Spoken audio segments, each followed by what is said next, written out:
Hello friends, मैं Ranjit GS आज तक में आपका स्वागत करता हूं।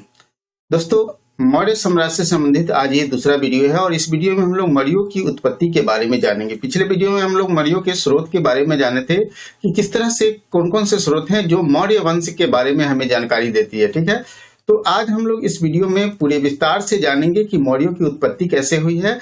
मौर्य के प्रमुख शासक के बारे में जानेंगे। ठीक है, कि कौन कौन से शासक हुए हैं उसके बारे में हम लोग पूरे विस्तार से जानेंगे। तो सबसे पहले मैंने पिछले वीडियो में भी आप लोग को बताया था कि चंद्रगुप्त मौर्य ये मौर्य वंश के संस्थापक थे और इन्होंने घनानंद को, ठीक है, घनानंद को हरा करके और उसको पराजित करके मौर्य वंश मगध पर मौर्य वंश की स्थापना किया था। ठीक है, और ये घनानंद नंद वंश के अंतिम शासक थे। मौर्यों के जाति की जहां तक बात है तो जाति और वंश के बारे में काफी विवाद रहा है। ठीक है, और इस विषय में कहीं भी कुछ स्पष्ट रूप से वर्णन नहीं है। इसके वंश के संबंध में बहुत सारे इतिहासकारों का अलग अलग मत है। ठीक है, जिस प्रकार से आपने देखा था हड़प्पा सभ्यता की उत्पत्ति से संबंधित भी बहुत सारे कंट्राडिक्शन थे, उसी प्रकार से मौर्य वंश के बारे में, मौर्यों की उत्पत्ति के बारे में, मौर्यों की जाति और वंश के बारे में भी काफी कंट्राडिक्शंस हैं। ठीक है, और ये बहुत सारे ऐसे स्रोत हैं जिसमें इनको ब्राह्मण बताया गया है, किसी में क्षत्रिय बताया गया है, किसी में इनको शूद्र बताया गया है। तो इन सब के बारे में हम लोग पूरे विस्तार से जानते हैं। सबसे पहले बात कर लेते हैं ब्राह्मण परंपरा। ब्राह्मण परंपरा के अनुसार इनको शूद्र माना जाता है। ठीक है, शूद्र इसलिए माना जाता है क्योंकि इनका मानना है कि इनका जन्म जो है मूरा नामक स्त्री से हुई है और ये मूरा नामक स्त्री शूद्र जाति से थी, इसलिए इन्हें शूद्र माना जाता है। ठीक है, और आपको जब भी ये बता दें कि चूंकि आप लोग आगे पढ़ेंगे कि बौद्ध धर्म से संबंधित था अशोक। ठीक है, अशोक का संबंध बौद्ध धर्म से था। वहीं अगर चंद्रगुप्त मौर्य की बात कर ले स्पेशली, तो चंद्रगुप्त मौर्य जो था वो जैन मत को मानने वाले थे। ठीक है, जैन धर्म को मानने वाले थे। तो चूंकि ये दोनों सभी अलग अलग धर्म के मान रहे थे, अलग अलग धर्म से थे, इसलिए ब्राह्मण परंपरा में इनको शूद्र माना गया है। ठीक है, वहीं अगर महावंश की बात कर ले तो ये एक बौद्ध साहित्य है, तो डेफिनेट रूप से ये क्षत्रिय मानते हैं किसको, मौर्यों को। ठीक है, और इनका कहना है कि गोरखपुर में मौर्य नामक क्षत्रिय कुल से, इनका गोरखपुर के मौर्य नामक क्षत्रिय कुल में इनका जन्म हुआ है। ठीक है, लेकिन ब्राह्मण साहित्य इन्हें शूद्र मानता है, बौद्ध साहित्य इन्हें क्षत्रिय मानता है। परिशिष्ट पर्वन में भी इनको मोर पालक का पुत्र कहा गया है। ठीक है, परिशिष्ट पर्वन में जहां से इतिहास के बारे में जानकारी मिलती है उसमें भी इनको मोर पालक के पुत्र कहा गया है। मुद्रा राक्षस की बात कर ले तो मुद्रा राक्षस में भी इनको शूद्र माना गया है, वृषल कहा गया है। क्या कहा गया है? वृषल कहा गया है। और आपको बता दे कि विशाख दत्त के द्वारा ये मुद्रा राक्षस लिखा गया है और इसी में बताया गया है कि मौर्यों की उत्पत्ति जो है, उत्पत्ति के बारे में अगर कहीं जानकारी मिलती है तो वो कहाँ मिलती है? मुद्रा राक्षस में। और नंद वंश के पराभव की जानकारी, मतलब समाप्ति की जानकारी भी मुद्रा राक्षस में मिलती है। राजपूताना गजेटियर इनको राजपूत मानता है। ठीक है, तो आपने देख लिया ब्राह्मण परंपरा के अनुसार और परिशिष्ट पर्वन के अनुसार इन्हें शूद्र माना गया है। मुद्रा राक्षस भी शूद्र कहता है। वही महावंश बौद्ध धर्म की एक साहित्य है, तो इनको क्षत्रिय माना गया है और राजपूताना गजेटियर में इनको क्षत्रिय राजपूत कहा गया है। ठीक है, अब हम लोग थोड़ा सा इनके राजनीतिक इतिहास के बारे में जान लेते हैं। मतलब राजनीतिक इतिहास से स्पष्ट है, शासक के बारे में जान लेते हैं। और ये शासक जो है वो काफी महत्वपूर्ण हुए। तो सबसे पहले हम लोग चंद्रगुप्त की बात कर लेते हैं। चंद्रगुप्त मौर्य ने 1322 ईस्वी में मगध पर चंद्रगुप्त मौर्य वंश की स्थापना किया था और इन्होंने 298 ईस्वी पूर्व तक शासन किया था। चंद्रगुप्त मौर्य चाणक्य की सहायता से मगध पर मौर्य वंश की स्थापना किया था और घनानंद को पराजित करके, नंद वंश के जो अंतिम शासक था उनको पराजित करके ये शासक बने थे। चंद्रगुप्त एक स्वेच्छाचारी शासक था और सारे अधिकार अपने हाथों में रखे हुए था। मतलब ये चंद्रगुप्त जो था वो एक तरह से स्वेच्छाचारी कहने का मतलब यह हो गया कि उनको पावर जो था वो इकट्ठा करके, मतलब अपनी इन हैंड रखना चाहते थे और वे सारे पावर का उपयोग खुद अपने से करते थे। ठीक है, 305 ईस्वी पूर्व में चाणक्य की सहायता से चंद्रगुप्त मौर्य ने पंजाब प्रांत में यूनानी गवर्नर यूडेमस एवं सिकंदर के उत्तराधिकारी सेल्यूकस को पराजित कर दिया। ठीक है, चंद्रगुप्त मौर्य ने इसकी सहायता से, चाणक्य की सहायता से गद्दी भी हासिल की थी और पंजाब प्रांत में यूनानी गवर्नर यूडेमस और सेल्यूकस को पराजित किया था। ठीक है, किसकी सहायता से? चाणक्य की सहायता से। संघर्ष के बाद संधि हो गई और शर्तों के अनुसार चंद्रगुप्त मौर्य को हेरात, कंधार, काबुल एवं कमरान के प्रदेश प्राप्त हुए। ठीक है, जब ये हार गए, सेल्यूकस हार गए, तो संधि के आलोक में इनको हेरात, कंधार, काबुल और मकरान मिले। चंद्रगुप्त ने इनको संधि के आलोक में 500 हाथी उपहार में दे दिए। किसको? सेल्यूकस को दे दिए। ठीक है, सेल्यूकस को 500 हाथी दिया गया। चंद्रगुप्त मौर्य के बहुत सारे नाम अन्य मतलब डिफरेंट टाइप के ग्रंथों में डिफरेंट डिफरेंट नाम मिलते हैं। तो चलिए इसके बारे में भी थोड़ा सा जान लेते हैं। तो सबसे पहले सेंड्रोकोट्स इनको स्ट्राबो और एरियन जस्टिस के ग्रंथों में, जस्टिन के ग्रंथों में इनको सेंड्रोकोट्स कहा गया है। एंड्रोकोट्स प्लूटार्क के द्वारा कहा गया है। वहीं चंद्रगुप्त का मूल नाम जूनागढ़ अभिलेख में मिलता है। ठीक है, जूनागढ़ अभिलेख में इनको चंद्रगुप्त का ही वर्णन मिलता है। सेल्यूकस की एक पुत्री थी हेलेना, जिसका विवाह चंद्रगुप्त मौर्य से किया गया था। ठीक है, हेलेना पत्नी थी चंद्रगुप्त मौर्य का। सेल्यूकस ने मेगास्थनीज को, जो मेगास्थनीज क्या था, एक यूनानी राजदूत था। ठीक है, यूनानी राजदूत था और इन्होंने ही पाटलिपुत्रा के बारे में, ठीक है, पाटलिपुत्र के बारे में और प्रशासन के बारे में पूरी विस्तार से अपने पुस्तक इंडिका में लिखा है। ठीक है, पूरे इनका जो पुस्तक है इंडिका, उसमें पूरे विस्तार से लिखा है। हम लोग आगे देखेंगे भी इसको।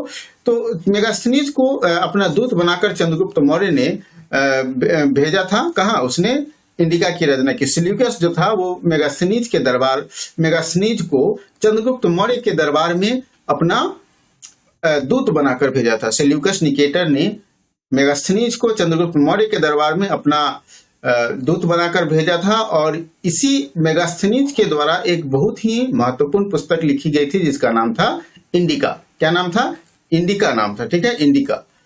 ठीक है, अब आपको बता दें कि चंद्रगुप्त मौर्य के शासन काल में ही स्थूलभद्र के नेतृत्व में पाटलिपुत्र में प्रथम जैन संगीति का आयोजन किया गया था। और जैन धर्म हमने पढ़ाया था, तो उसमें बताया था कि जब मगध में 12 वर्षों तक अकाल प्रथा, ठीक है, तो स्थूलभद्र के नेतृत्व में कुछ लोग मगध में ही रह गए और भद्रबाहु के नेतृत्व में कुछ लोग साउथ की ओर चले गए, दक्षिण भारत की ओर चले गए। ठीक है, लेकिन जब अकाल समाप्त हो गया तो भद्रबाहु जब वहां से लौटे तो स्थूलभद्र के साथ इनका काफी विवाद हो गया। और क्या हुआ? इसी विवाद को सुलझाने के लिए प्रथम जैन संगीति का आयोजन हुआ चंद्रगुप्त मौर्य के काल में। और यहीं पे ये आप जान लेंगे कि जैन धर्म का विभाजन हो जाता है। ठीक है, श्वेतांबर और दिगंबर में जैन धर्म का विभाजन हो जाता है। अपने जीवन के अंतिम चरण में चंद्रगुप्त मौर्य जैन सन्यासी भद्रबाहु के साथ श्रवण बेलगोला, जो अभी कर्नाटक के मैसूरू में है, वहां चले गए थे। और वहीं पे एक चंद्रगिरी पर्वत पर उन्होंने चंद्रगुप्त बस्ती बनाई। ठीक है, चंद्रगुप्त बस्ती बसाई थी चंद्रगिरी पर्वत पर। और वहीं पे सलेखना विधि से, पद्धति से उन्होंने अपने प्राण का त्याग किया था। सलेखना विधि क्या है? जैन धर्म जब ने पढ़ाया था तो उसमें बताया था कि सलेखना विधि क्या है कि धीरे धीरे आहार को कम करके, अपने भोजन को कम करके अपने जीवन को त्याग करना ही सलेखना विधि है। ठीक है, और ये जैन धर्म में मोक्ष की प्राप्ति के लिए इस विधि का प्रयोग किया जाता है।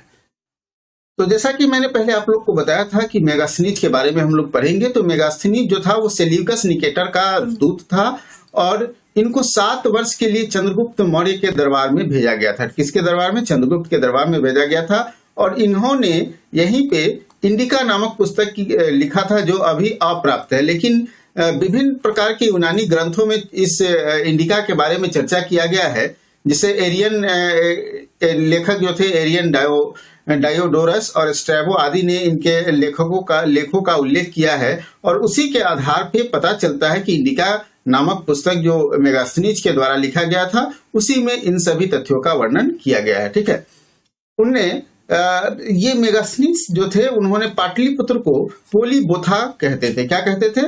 पोलीबोथा के नाम से जानते थे। और इन्होंने मेगास्थनीज के अनुसार भारतीय समाज 7 वर्गों में विभाजित था। ठीक है, मेगास्थनीज जो है इंडिका में लिखा है कि भारतीय समाज 7 वर्गों में विभाजित था। और ये वर्ग थे कौन? कृषक वर्ग, शिकारी, मंत्री, दार्शनिक, निरीक्षक, व्यापारी और योद्धा। ये 7 वर्ग थे और इन्हीं 7 वर्ग में बटा हुआ था कौन? भारतीय समाज। ठीक है, इनके अनुसार भारतीय शिव एवं कृष्ण की पूजा करते थे। इन्होंने बताया कि भारत में लोग शिव और कृष्ण की पूजा करता था। शिव को इन्होंने डायोनिसियस और हेलाक्रिज कृष्ण को कहा है। ठीक है, पाटलिपुत्रा के प्रशासन 6 समितियों के माध्यम से किया जाता था। इन्होंने बताया था, कौन, इंडिका में इन्होंने मेगास्थनी ने चर्चा किया था कि पाटलिपुत्र का प्रशासन 6 समितियों के द्वारा किया जाता है और प्रत्येक समिति में 5 सदस्य होते हैं, ठीक है, संचालित होते हैं। मेगास्थनी ने कौटिल्य का वर्णन कहीं नहीं किया, एकदम ध्यान रखेंगे। कौटिल्य, चूंकि आप लोग कौटिल्य के बारे में अच्छी तरह जानते हैं, कौटिल्य जो था वो प्रधानमंत्री था, ठीक है, प्रधानमंत्री था चंद्रगुप्त मौर्य का। और इनके बारे में मेगास्थनीज ने कहीं भी कोई चर्चा नहीं किया है कि चंद्रगुप्त मौर्य के दरबार में कौटिल्य नामक कोई व्यक्ति भी था। मेगास्थनीज ने कहीं कोई चर्चा नहीं किया है। चलिए अब हम लोग चंद्रगुप्त मौर्य अर्थात कौटिल्य अर्थात चाणक्य, ये तीनों एक ही व्यक्ति का नाम है, विष्णुगुप्त, कौटिल्य और चाणक्य, इनके बारे में हम लोग जानते हैं। तो जैसा कि आप लोग को मालूम है कि चाणक्य बचपन का नाम विष्णुगुप्त था और इनके पिता जो थे वो चणक थे, ठीक है। चाणक्य को भारत का मैकियावेली भी कहा जाता है। चाणक्य मतलब विष्णुगुप्त मतलब कौटिल्य, और इनको भारत का मैकियावेली भी कहा जाता है। क्या कहा जाता है? भारत का मैकियावेली कहा जाता है। और चाणक्य के द्वारा ही अर्थशास्त्र नामक पुस्तक लिखा गया था, और यह अर्थशास्त्र नामक पुस्तक जो था वो राज व्यवस्था से संबंधित है। किससे संबंधित है? राज व्यवस्था से संबंधित है ये पुस्तक, ठीक है। अर्थशास्त्र को 15 चैप्टर से है, 15 खंड है, 15 अधिकरण है, ठीक है। और कई बार ये प्रश्न पूछा भी गया है। और इसी अर्थशास्त्र नामक पुस्तक में राज्य के 7 अंगों का चर्चा किया गया है, और ये अंग है स्वामी, अमात्य, मित्र, सेना, कोष, दुर्ग, जनपद। और इसके बारे में मैंने पिछले वीडियो में भी आप लोगों को विस्तार से बताया है। डॉक्टर श्याम शास्त्री ने सर्वप्रथम 1909 में इसे प्रकाशित करवाया था। मतलब आपको बता दें कि इनके द्वारा जो पुस्तक लिखा गया है अर्थशास्त्र, ठीक है, अर्थशास्त्र जो पुस्तक लिखा गया है ये राज व्यवस्था से संबंधित पुस्तक है, और इसे संस्कृत भाषा में लिखा गया है। किस भाषा में लिखा गया है? संस्कृत भाषा में लिखा गया है। और श्याम शास्त्री ने 1909 में इसे पहली बार प्रकाशित करवाया था, ठीक है। क्या करवाया था? प्रकाशित करवाया था, ठीक है। चलिए नेक्स्ट है कि पुराणों में चंद्रगुप्त को श्रेष्ठ ब्राह्मण या द्विज सर्व कहा गया है। पुराण में चंद्रगुप्त को श्रेष्ठ ब्राह्मण कहा गया है, ठीक है, चंद्रगुप्त को श्रेष्ठ ब्राह्मण कहा गया है। कौटिल्य के अनुसार राजा धर्म प्रवर्तक अर्थात सामाजिक व्यवस्था का संचालक होता है। मतलब राजा ही धर्म प्रवर्तक होता है, अर्थात समाज में व्यवस्थाएं स्थापित करना और समाज में संतुलन स्थापित करना राजा का परम धर्म होता है। कौटिल्य ने युद्ध के मामले में नैतिकता को गौण माना है। मतलब युद्ध में सब कुछ जायज है। कौटिल्य यही बताते हैं कि युद्ध में सब कुछ जायज है, ठीक है, सब कुछ जायज है। तो ये स्पष्ट हो गया है कि गौण तथ्य था नैतिकता यहाँ युद्ध में नैतिक नाम का कोई चीज नहीं होती है, ये गौण तथ्य माना जाता था। तो ये सभी चीजें थी चंद्रगुप्त के बारे में। अब हम लोग बिंदुसार के बारे में जान लेते हैं। बिंदुसार चंद्रगुप्त मौर्य के मरने के बाद बिंदुसार गद्दी पर बैठा, और ये चंद्रगुप्त मौर्य का पुत्र था, ज्येष्ठ पुत्र था, ठीक है, ज्येष्ठ पुत्र था, और ये गद्दी पर बैठा। बिंदुसार को अमित्रघात के नाम से भी प्रसिद्धि मिली है, और इसे अमित्रघात भी कहा जाता है। जिस प्रकार से आपने चंद्रगुप्त मौर्य का विभिन्न नाम देखा है, उसी प्रकार से बिंदुसार के भी बहुत सारे नाम हैं। भद्रसार वायु पुराण में कहा गया है। अमित्रोचेट्स यूनानी लेखक के जो भी पुस्तक है उसमें कहा गया है। सीसेन जैन ग्रंथ में कहा गया है। अरिस्टोकेट्स स्ट्रैबो ने कहा है। बिंदुपाल चीनी यात्रियों के द्वारा जो विवरण है उसमें लिखा गया है। और जैसा कि आप लोग को मालूम है कि बिंदुसार को शत्रुओं का नाश करने वाला भी कहा जाता है, ठीक है। क्या कहा जाता है? शत्रुओं का नाश करने वाला भी कहा जाता है। तो आप देखे थे कि चंद्रगुप्त मौर्य जो था वो चंद्रगुप्त मौर्य ये जैन मतावली था, ठीक है, जैन धर्म को मानने वाला था। और ये बिंदुसार आजीवक संप्रदाय के अनुयायी था, ठीक है, बिंदुसार आजीवक संप्रदाय के अनुयायी था। और आगे जब हम लोग देखेंगे बिंदुसार के बाद अशोक को देखेंगे तो ये बौद्ध धर्म को मानने वाला था, ठीक है, बौद्ध धर्म को मानने वाला था। मतलब तीनों राजा 3 प्रकार के धर्म को मानते थे। दिव्यावदान के अनुसार बिंदुसार के शासनकाल में तक्षशिला में 2 विद्रोह हुए, जिसे शांत करने के लिए अशोक और सुसीम को भेजा गया था, ठीक है, अशोक और सुसीम को भेजा गया था बिंदुसार के समय में। तक्षशिला जो वर्तमान मतलब मौर्य वंश में तक्षशिला जो था मौर्य काल में, ये शिक्षा का प्रमुख केंद्र था, ठीक है, शिक्षा का प्रमुख केंद्र था मौर्य काल में। और यहाँ जो विद्रोह हुआ था उसको दबाने के लिए अशोक और सुसीम को भेजा गया था, ठीक है।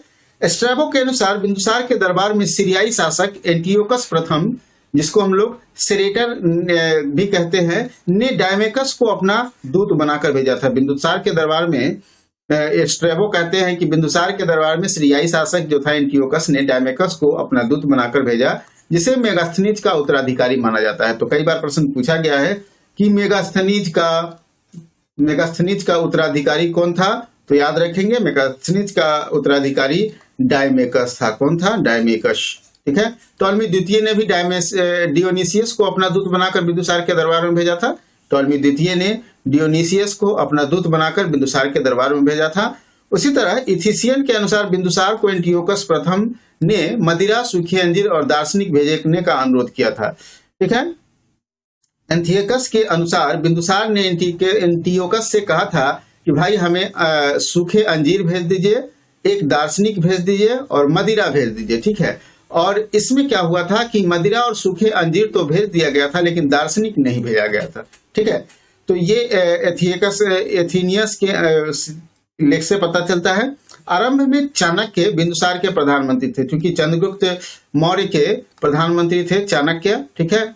चाणक्य, और प्रारंभ में चाणक्य जो थे वो बिंदुसार के भी प्रधानमंत्री थे, लेकिन बाद में चाणक्य के बाद खल्लाटक प्रधानमंत्री बन गया बिंदुसार के समय में। याद रखेंगे, खल्लाटक। ठीक है। चाणक्य के जगह पे कौन आ गया? खल्लाटक। ठीक है। अब हम लोग थोड़ा सा जानते हैं कि तिब्बती लामा तारानाथ के अनुसार बिंदुसार 16 राज्यों का विजेता था। ठीक है। बिंदुसार जो था वो कितने राज्यों को विजेता माना जाता था? 16 राज्यों का विजेता था। ठीक है। और अशोक, अब हम लोग अशोक के बारे में जानते हैं। अशोक 273 से लेकर के 232 ईस्वी पूर्व तक मगध पर शासन किया। ठीक है। मगध पर शासन किया, और अशोक जो था वो सबसे, ठीक है, सबसे महान शासक हुआ। महान शासक हुआ किसके? ये महान शासक हुआ मौर्य वंश के। बिंदुसार के मरने के बाद, उनके मृत्यु के बाद, उनका पुत्र अशोक जो था मौर्य राजाओं में सबसे महान हुआ। ठीक है। मौर्य राजाओं में सबसे महान हुआ। 273 ईस्वी में उन्होंने गद्दी पर बैठा। राज्याभिषेक के 4 वर्ष बाद 269 ईस्वी पूर्व में ही हो गई थी। ठीक है। इसके बाद आपको बता दें कि अशोक पर लगाया जाता है आरोप कि वो 99 भाइयों के, ठीक है, 99 भाइयों को हत्या करके गद्दी हासिल किया था।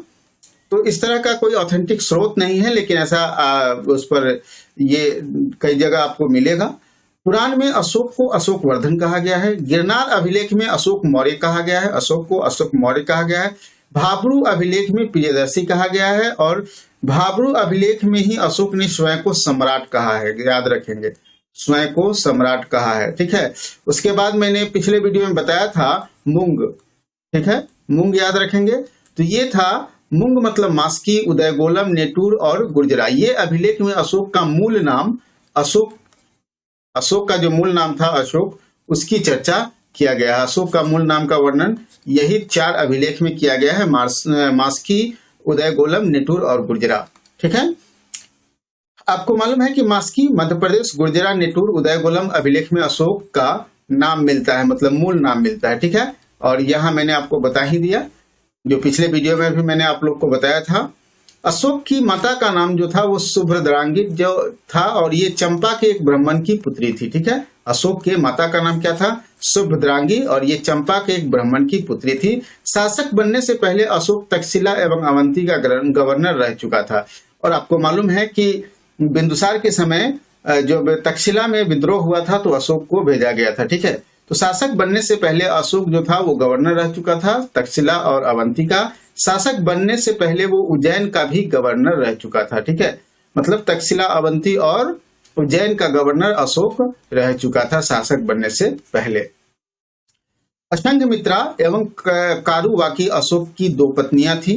ठीक है। असंघमित्रा और कारुवाकी अशोक की 2 पत्नियां थी। अशोक के अभिलेख में कारुवाकी के जो पुत्र थे, कारुवाकी एवं उनके पुत्र तीवर, जो कारुवाकी से उत्पन्न हुआ था, का उल्लेख किया गया है। ठीक है। इस अशोक के अभिलेखों में कई बार कारुवाकी का और उसके पुत्र तीवर का उल्लेख किया गया है। बौद्ध ग्रंथ दिव्यावदान के अनुसार पद्मावती अशोक की एक अन्य पत्नी थी, मतलब तीसरी पत्नी। ठीक है। पद्मावती तीसरी पत्नी थी अशोक की, और नाग देवी अशोक की एक अन्य पत्नियां थी, मतलब 4th। ठीक है, 4 पत्नियां हो गई और इनके पुत्र थे महेंद्र और संघमित्रा।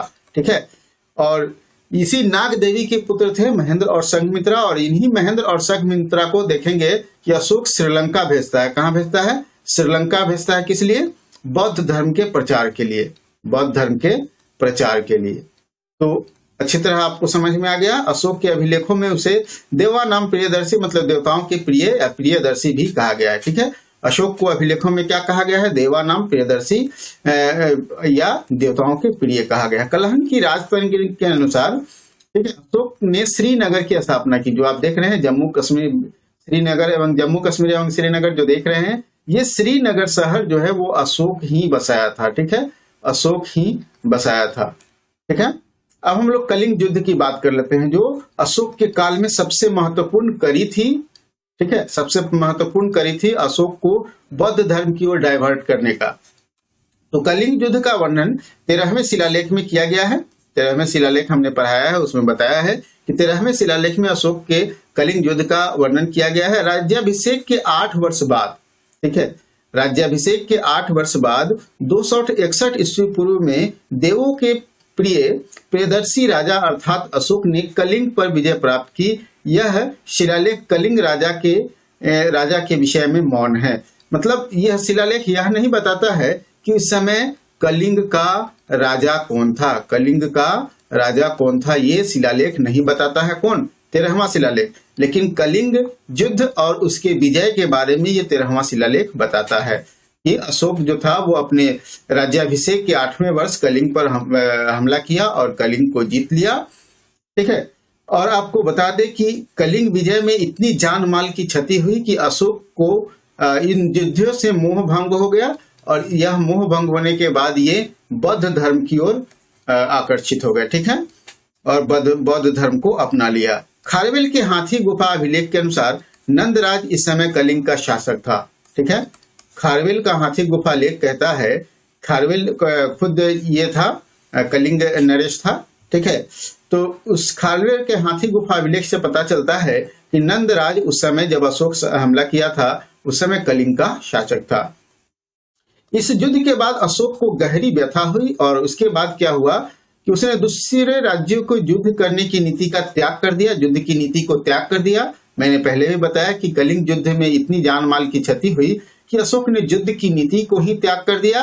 अब क्या था, युद्ध को जो थो नीति त्यागने के बाद उन्होंने धम्म विजय की नीति को अपना लिया, मतलब सांस्कृतिक विजय की नीति को अपना लिया, और दूसरे शब्दों में कहे तो भेरी घोष के बदले धम्म घोष को अपना लिया। ठीक है, मतलब अशोक अब धार्मिक सहिष्णुता की ओर बढ़ गया। ठीक है, धार्मिक सहिष्णुता की ओर बढ़ गया। युद्ध के पश्चात अशोक निग्रोथ, मतलब अशोक के जो चचेरे भाई थे सुमन का पुत्र, अशोक के चचेरे भाई सुमन का पुत्र कौन था? निग्रोथ। इसी के प्रवचन को सुनकर के वो बौद्ध धर्म की ओर आकर्षित हुए, और उपगुप्त ने अशोक को बौद्ध धर्म में दीक्षित किया। ठीक है, अशोक को बौद्ध धर्म में दीक्षित किसने किया? उपगुप्त में। लेकिन निग्रोथ के प्रवचन को सुनने के बाद वो बौद्ध धर्म की ओर आकर्षित हुए थे। ठीक है, अशोक जो था वो बौद्ध धर्म के स्थविर शाखा का अनुयायी था। एकदम याद रखेंगे, काफी महत्वपूर्ण है। स्थविर, ठीक है, स्थविर शाखा का अनुयायी था। अशोक जो था बौद्ध धर्म के स्थविर शाखा का अनुयायी था। अशोक के धर्म की बात कर लेते हैं। अशोक का धर्म एक्चुअली ये धर्म नहीं था, याद रखेंगे, ये धर्म नहीं था, ये धम्म कहा गया है। अशोक का धम्म का प्रतिपादन जो है ये धार्मिक शिक्षा न होकर के सामाजिक और नैतिक नियमों का दस्तावेज था। अशोक का धर्म जो था वो धार्मिक शिक्षाएं नहीं थी, इसमें सामाजिक और नैतिक शिक्षाओं का पूरे विस्तार से वर्णन किया गया था, और लोगों को कहा गया था कि अगर आप समाज में हैं तो कुछ नैतिक नियमों का पालन करना होगा। अशोक ने श्रीलंका एवं मध्य एशिया में भी बौद्ध धर्म के प्रचार प्रसार के लिए किया। ठीक है, और श्रीलंका में उन्होंने अपने पुत्र महेंद्र और पुत्री संघमित्रा को भेजा था। ठीक है, तो याद रखेंगे श्रीलंका और मध्य एशिया में इन्होंने बौद्ध धर्म का प्रचार किया गया अशोक के द्वारा, और श्रीलंका जो था वो अपने पुत्र और पुत्री को भेजा है। पांचवें बृहद शिलालेख के अनुसार उसने धर्म प्रचार के लिए महापात्रों की नियुक्ति की थी, और ये मैंने पिछले वीडियो में भी आप लोग को बताया था कि अशोक ने अपने धर्म के प्रचार के लिए, मतलब नैतिक और सामाजिक नियमों के प्रचार प्रसार हेतु, ठीक है, प्रचार प्रसार हेतु एक पदाधिकारी नियुक्त किया था जिसको धम्म महामात्र कहा जाता था। ठीक है, अशोक ने बौद्ध तीर्थ स्थलों की यात्रा भी की थी, जिसको अशोक के जो भी यात्राएं थी जो बौद्ध के तीर्थ स्थलों की किया था इन्होंने, उसे धम्म यात्रा कहा जाता है। एक उपासक के रूप में अशोक ने 10वें वर्ष बोध गया की यात्रा की थी। ठीक है, एक उपासक के रूप में अपने राज्यारोहण के बाद, मतलब अपने यूं कहते हैं कि राज्याभिषेक के 10वें वर्ष बोध गया की यात्रा की। 12वें वर्ष जो था उन्होंने नगाली सागर की यात्रा की और 20वें वर्ष लुम्बिनी की यात्रा की। ठीक है, लुम्बिनी का संबंध बौद्ध धर्म से काफी है, क्योंकि यहाँ बुद्ध का जन्म हुआ था। बोध गया में ज्ञान प्राप्त हुआ था बुद्ध को। ठीक है, तो जो भी बुद्ध धर्म से जुड़ा हुआ धार्मिक स्थल थे, बुद्ध के से जुड़ा हुआ स्थल थे, उसकी यात्रा इन्होंने किया। ठीक है, अशोक ने आजीवकों को रहने के लिए, मैंने पिछले वीडियो में भी बताया था कि अशोक ने आजीवकों को रहने के लिए बराबर की पहाड़ियों में गुफाओं का निर्माण करवाया। और ये बराबर की पहाड़ी जो है वो गया जिले में है। और इस बराबर की पहाड़ियों में जो गुफा का निर्माण करवाया, इस गुफा का नाम सुदामा गुफा था। ठीक है, सुदामा गुफा। ठीक है, सुदामा गुफा का निर्माण करवाया। अशोक के शासनकाल में तृतीय बौद्ध संगति का आयोजन पटना में किया गया था। पाटलिपुत्र में तृतीय बौद्ध संगति का आयोजन अशोक के ही शासन काल में किया गया था। और इस समय जो इस बौद्ध संगति के अध्यक्ष था मोगलीपुत्र, ठीक है, मोगलीपुत्र तिष्य ने किया था। ठीक है, मोगलीपुत्र तिष्य ने किया था।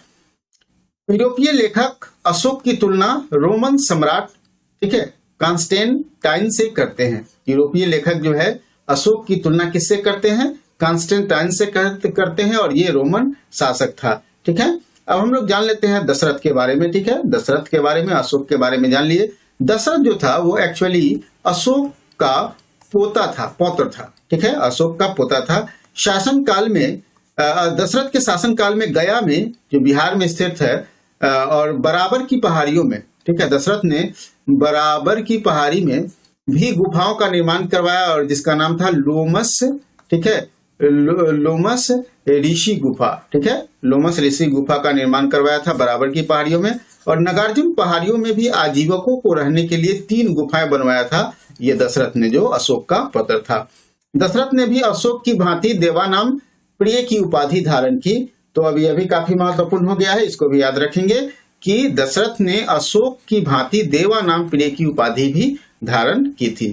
ठीक है, अब बृहदत्त के बारे में जान लेते हैं। ये मौर्य वंश का अंतिम शासक था। ठीक है, मौर्य वंश का अंतिम शासक था। और बृहदत्त की हत्या किसने कर दिया? पुष्यमित्र ने कर दिया, पुष्यमित्र शुंग ने। और पुष्यमित्र शुंग ने इसकी हत्या करके शुंग वंश की स्थापना की मगध पर। ठीक है, मगध पर शुंग वंश की स्थापना किया, और ये अंतिम शासक था। इस प्रकार से आपने मौर्य वंश से जुड़ा हुआ सभी शासकों को आसानी से अच्छे से समझ गए होंगे। ठीक है, और इसका जैसे ही आपको पीडीएफ मिल जाएगा, पीडीएफ को पढ़ने के बाद सारी चीज अच्छे से क्लियर हो जाएंगे। ठीक है, और जहां तक बात है, अगले वीडियो में हम लोग मौर्य प्रशासन के बारे में पूरे विस्तार से पढ़ेंगे। उसके बाद मौर्य का चैप्टर खत्म, उसके बाद फिर हम लोग आगे गुप्त पढ़ेंगे। ठीक है, तो आज के लिए इतना ही, फिर मिलता है अगले वीडियो में एक नए टॉपिक के साथ।